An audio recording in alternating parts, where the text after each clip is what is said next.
everybody, how you all doing? Now today I'm going to teach you how to breathe correctly when you're working out, whether it's weight training or cardio.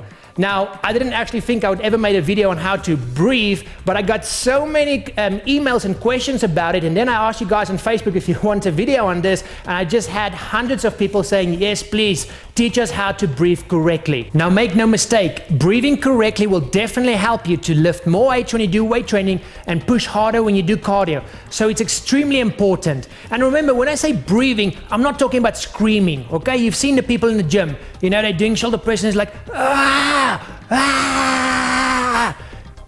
Is everybody looking at me?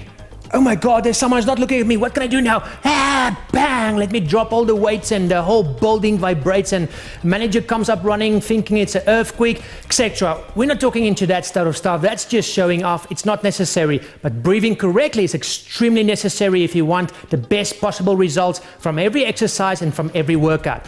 So let's get going by looking at the weight training and how to breathe when you do that. So when you do weight training, you always want to breathe out on the concentric or contracting or positive or active part. All those terms means the same thing. Let me explain. I've got a couple of dumbbells here. And what I'm going to do is some shoulder press. So when I push my shoulder press up, dumbbell shoulder press up, my shoulders, my delts is contracting to push it up. So concentric, it's the active part, it's the hardest part of the exercise. So you breathe out, breathe in as it comes down. Same with lateral raises. When it goes up, it's contracting. My muscles is contracting to take it there. So it's the positive part. So breathe out, breathe in, breathe out. Same when I do bicep curl, for example. When my muscles contract, that's when I breathe out. So it's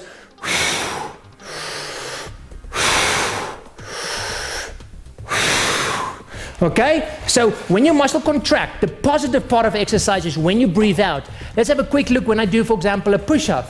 So when I'm here, now I'm at the bottom, now my chest muscles contract to take me up. So it's breathe out as I come up, breathe in as I go down. Okay, same thing, for example, when I do a crunch. Let's get it here. Okay, so from here, I'm going to contract my abdominal muscles. So I'm going to breathe out as I come out. So it's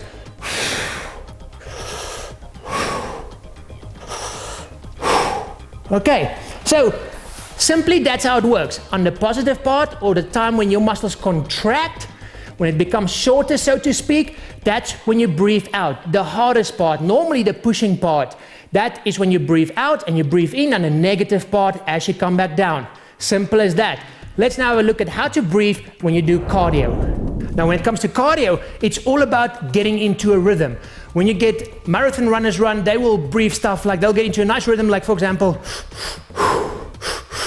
and they will do that throughout the marathon because you get into a rhythm. And when you do cardio, when you get into a rhythm, you can be more productive and you can push harder.